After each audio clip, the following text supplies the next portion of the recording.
kanaalkeena Somali Medical Laboratory oo aad uga barateen casharaan la taxalluqa shaybaadhka insha Allah maanta waxaan mawduuceen ku saabsan yahay noocyada blood groupka qaybaha loo kala qaybiyo sida loo sameeyo sida loo kala soo saaro guud ahaan haddii aynu concept ka bixino horta noocyada dhiigga jira inta ugu muhiimsan ee ilaa hadda la ogyahay waa 4 dhiig oo kala A iyo B iyo AB iyo O sidoo kale waxaa jira wax loo yaqaan RH oo 8daas waa 4 positive iyo 4 negative tusaale ahaan A waxay noqonaysaa A+ iyo negative B+ iyo B negative AB+ iyo AB negative O+ iyo O negative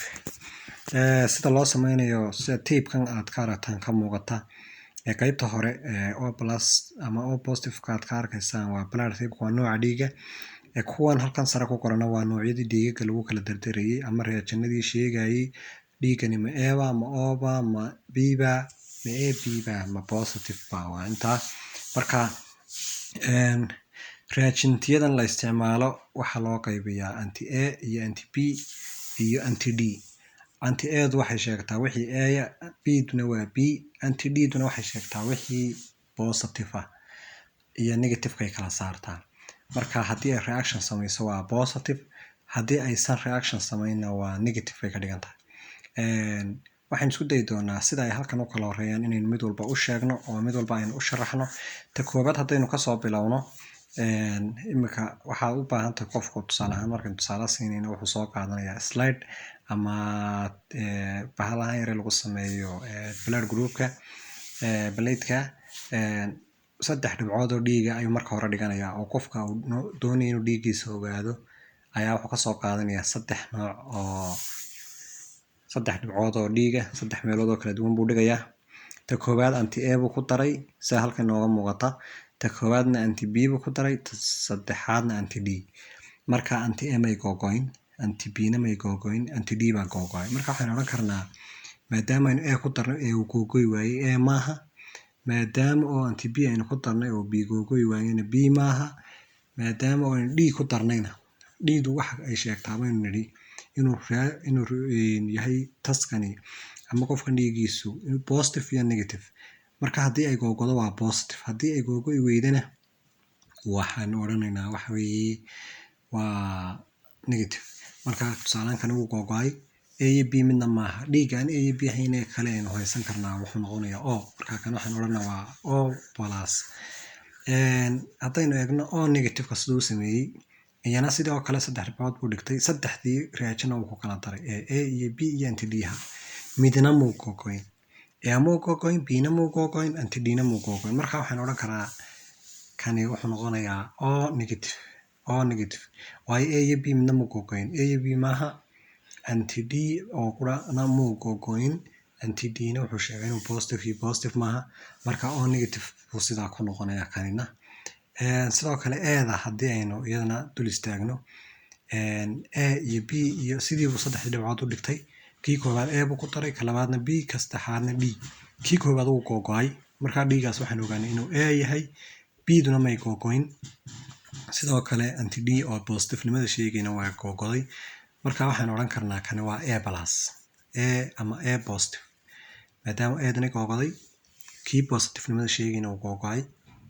waa A+ baynu oranaynaa kan afraad oo A negative haddaynu eegno anti A baynu ku darnay anti B na waynu ku darnay anti D na waynu ku darnay kaliya ta waxa googoay anti A marka waxaan oran karnaa kani waa A negative maadaama A dana ay googoday aysan googoyn sidoo kale anti D iyo anti B labadaas aysan googoyn markaas saas ku noqonay A negative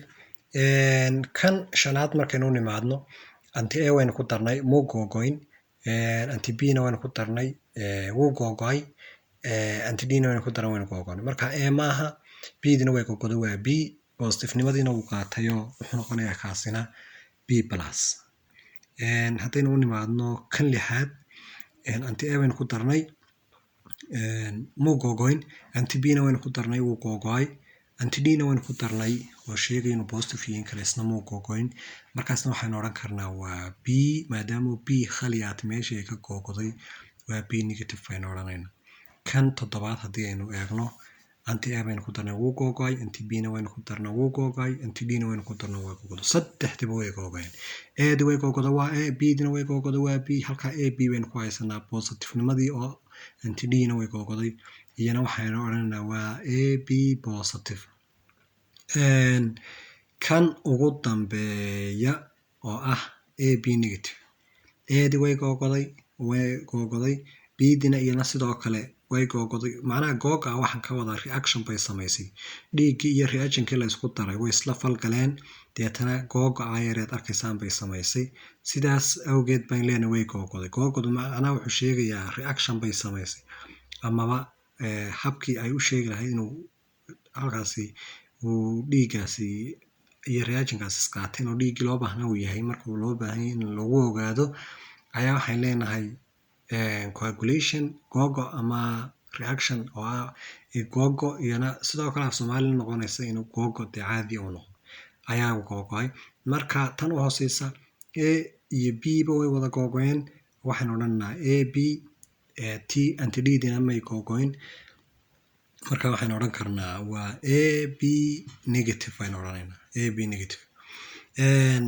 8 blood tape waxaan jeedaa 4 blood tape iyo 8 RH sidaas ayay inoogu dhan yihiin dhammaantood. Marka saas ayay inoogu dhammaadeen. Waxaan rajaynayaa ciddii wax falcelina ka qabta ama meel ay fahmi weysa ay jirto, fadlan xagga hoose commentiga noogu soo qor meeshii aad fahmi weyso si aan kaaga jahil saarno. Dhammaantiin aad iyo aad baad u mahadsantihiin meel kastoo aad joogtaan, dhammaan akhyaarta qiimaha qadarinta iyo xushmada mudan. casharka xiga intaynu mar labaad ku kulmayno dhammaantiin iyo dhammaantayba waxaan idinkaga tegaynaa. Asalaamu calaykum waraxmatullaahi wabarakaatu.